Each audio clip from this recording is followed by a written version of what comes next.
Bonjour, alors aujourd'hui un exercice instructif, on va dire, pour ceux qui vont passer l'oral bientôt, à l'agrégation externe.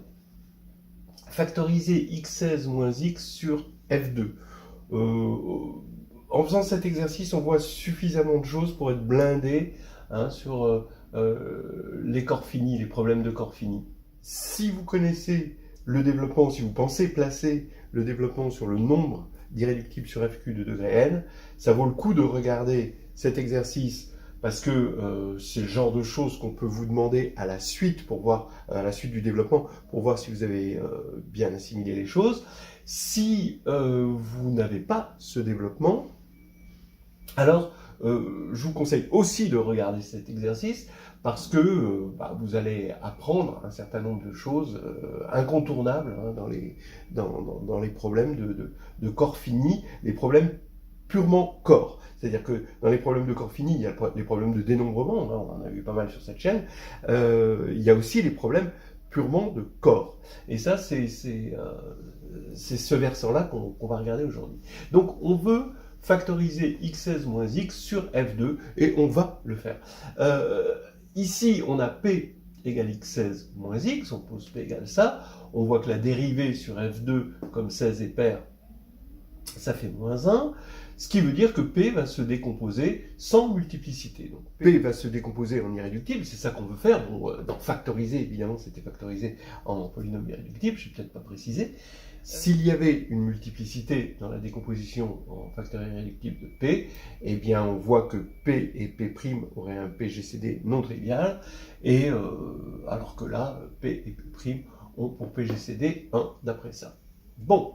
Alors, donc ça c'est déjà un signe dont on va se servir tout le temps. Si maintenant Q est irréductible et divise P, parce que maintenant il suffit d'avoir la liste des irréductibles qui divisent P, et si Q de alpha égale 0, on va aller chercher alpha dans une extension de F2 évidemment, alors forcément, P de alpha égale 0, c'est-à-dire alpha 16 égale alpha. Ça, c'est clair. Ce qui veut dire que alpha est dans F16, puisque c'est ce qui caractérise les éléments du corps F16, c'est de vérifier ceci. Alors maintenant, regardons la tour de corps. Il n'y a pas beaucoup de corps entre F2 et F16. En fait, il n'y a que F4. Je vous rappelle que F, on va dire P puissance, si P est le premier, Fp puissance K est inclus dans Fp puissance K', si et seulement si K divise K'. Donc là, on a 2, 4 et 16. Voilà. F8 n'est pas là, parce que 3 n'est pas un multiple de 2, et ne divise pas 4. Donc on n'a que ça, comme corps, et comme extension qu'on appelle intermédiaire. Alors maintenant, si alpha est dans F16, donc c'est-à-dire si alpha est racine de ça, c'est mon angle d'attaque pour l'instant, alors soit alpha est dans F4, soit alpha n'est pas dans F4. Donc quand on va décomposer ça, en le décomposant dans une clôture algébrique, on va dire, il va y avoir toutes les racines, elles vont être simples, évidemment, puisqu'il n'y a pas de multiplicité. On va avoir les racines qui sont dans F4, x moins alpha, le produit de x moins alpha avec alpha dans F4, donc il va y avoir un polynôme de degré 4, et puis il va y avoir un produit d'éléments de x moins alpha avec alpha dans F16, mais pas dans F4. Alors, on regarde la première partie, le produit des x moins alpha avec alpha dans F4, eh bien, ça va être x4 moins x. Qui lui-même est sans multiplicité, évidemment, ça c'est x4 moins x, puisque ça c'est bien connu, puisque x4 moins x, par définition, presque par définition, l'ensemble de ces racines, c'est l'ensemble des éléments de F4. Bien. Ce qui veut dire que x4 moins x divise x16 moins x. On aurait pu le faire autrement, parce que si on met x en facteur ici, on a x15 moins 1, qui se factorise forcément en x facteur de x3 moins 1. Donc x4 moins x. Bon, donc on peut le voir de deux manières, c'est rassurant. Donc maintenant, il me reste un polynôme R ici, qui est de degré 12, Et je vais regarder maintenant ces racines. Alors je sais qu'elles sont toutes distinctes. R de alpha égale 0. Alors j'affirme que f2 de alpha est exactement f16. Le corps engendré par alpha sur f2, c'est f16. Pourquoi? Je sais que alpha, étant donné qu'il est racine de R, il est racine de ça, donc il est dans f16, et je sais qu'il n'est pas dans f4. Donc, maintenant, si je dois regarder son polynôme minimal sur f2, ce alpha-là, eh bien, je sais d'une part qu'il divise R, puisque c'est ça le travail du polynôme minimal, c'est de diviser tout polynôme annulateur qui appartiendrait à f2. Alors évidemment, R appartient à f2, je ne l'ai pas dit, mais on ne fait que de la factorisation sur f2. Donc, mu alpha divise R, et de plus, le degré de mu alpha, c'est exactement le degré de l'extension, le degré de mu alpha f2, c'est le degré, on sait que c'est le degré de l'extension f2 de alpha sur f2, donc c'est le degré de f16 sur f2, donc c'est 4. D'accord? Donc je pourrais écrire comme ça, f16 sur f2 égale 4. Bon, très bien. Ça veut dire que les diviseurs irréductibles de R sont forcément de degré 4. Et pourquoi? Parce que tout diviseur irréductible de R, c'est le polynôme minimal d'un certain alpha qui est racine de R. Voilà. Alors maintenant, on passe à la troisième étape. Ça veut dire qu'il reste quoi? R est de degré 12 et il est constitué de polynômes irréductibles, il est produit de polynômes irréductibles de degré 4. Donc il reste 3 irréductibles à trouver de degré 4 sur F2. Et là, je suis sûr que le produit va être exactement égal à ceci. Alors, cherchons des polynômes irréductibles de degré 4. Bon, c'est pas difficile. x4 plus x plus 1. Bon, ok. C'est un polynôme. Il a une bonne tête de polynôme irréductible. Regardez, sur F2. S'il se réduisait par l'absurde sur F2, alors il se réduirait en polynôme de degré 1, 3, 2, 2. En tout cas, il y aurait toujours un facteur de degré inférieur ou égal à 2. Donc, il existerait une racine de lui, donc la racine de ce facteur de degré inférieur ou égal à 2, dont le polynôme minimal serait de degré inférieur à 2, puisque ce alpha est annulé par un polynôme de degré inférieur à 2, son polynôme minimal est de degré inférieur ou égal à 2. Donc ça veut dire que alpha est dans F4, d'après ce qui précède. D'accord? Il ne peut pas être dans F16, moins F4, il est forcément dans F4, ou dans F2, je veux dire, mais en tout cas là-dedans. Eh bien, ce qui veut dire que alpha 4 plus alpha plus 1 égale 0, puisque c'est une racine de celui-ci, et alpha 4 égale alpha, puisqu'il est dans F4.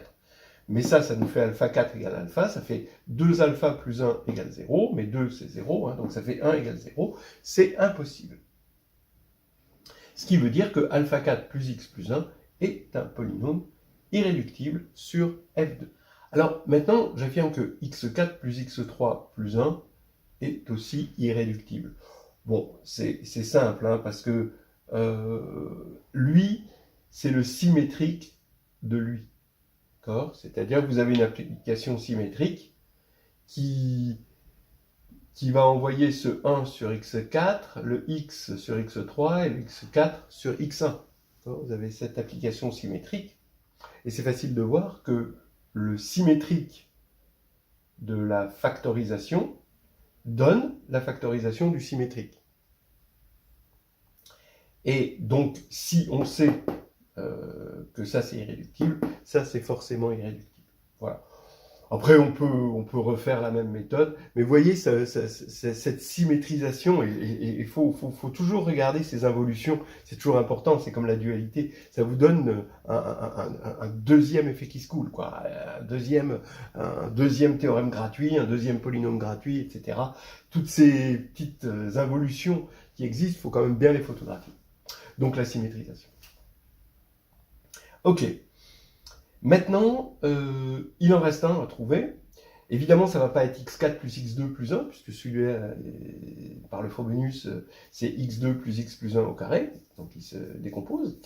Mais on va aller chercher phi5, c'est x4 plus x3 plus x2 plus x plus 1, c'est-à-dire x5 moins 1 sur x moins 1. Alors pourquoi ça, c'est irréductible? Ben, toujours pareil, il faut montrer qu'on ne peut pas avoir phi5 de alpha égale 0 et alpha dans F4. C'est-à-dire phi5 de alpha égale 0 et alpha 4 égale alpha. Alors effectivement, si phi5 de alpha égale 0 et alpha 4 égale alpha, eh bien, comme phi5 de alpha égale 0, ben, comme x5 moins 1 est égal à x moins 1 facteur de phi5, ça ferait alpha 5 égale 1.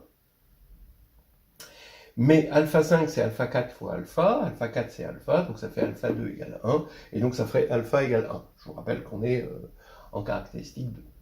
Bien, donc ça c'est pas possible, parce que 1 n'est clairement pas racine de phi 5, puisque 5 est impair, en quelque sorte. Donc on a trouvé 3 polynômes irréductibles de degré 4. Pourquoi ils divisent x16 moins x, hein?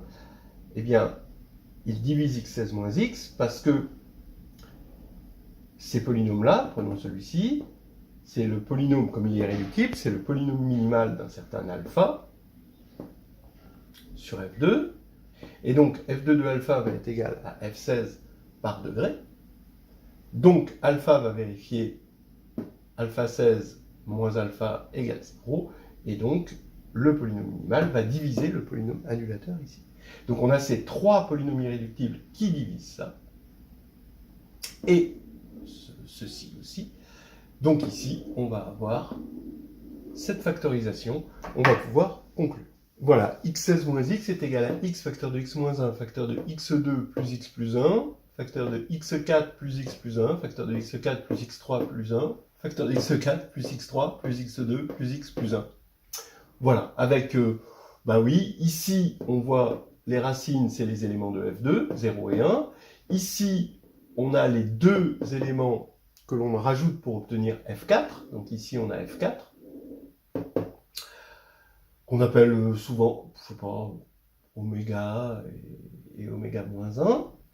Ici, on a les éléments de F16 qui ne sont pas dans F4, donc les racines qui sont là. Alors ici, un petit rajout, donc il y en a un petit peu plus, mais je vous le mets quand même. Ça, c'est phi5. D'accord? Eh bien, oui, bonne nouvelle, c'est pas très fréquent. Phi5 reste irréductible sur F2, donc c'est pas très fréquent qu'un polynôme cyclotomique qui est irréductible sur Z le reste sur Fp, quand on le réduit. Eh bien, lui, oui, ça vient du fait que, donc ça c'est sur F2, ça vient du fait que 2 est un générateur du groupe multiplicatif Z sur 5Z étoile. Il est d'ordre 4 dans Z sur 5Z étoile, et ça vient de là. Vous pouvez le voir directement avec le Frobenius, et en regardant, vous prenez alpha, une racine, et bien par le Frobenius, alpha 2 va être encore une racine, et alpha 4 va être une racine, et alpha 3, du coup, à chaque fois on met au carré, et on va obtenir 4 racines. Et ça, c'est aussi quelque chose d'assez instructif. Voilà, on va arrêter là. On a factorisé x16 moins x. On peut, sur mon site, vous pouvez trouver, si vous fouillez bien, une factorisation de x puissance 32 moins x, mais là, ça devient sportif, hein.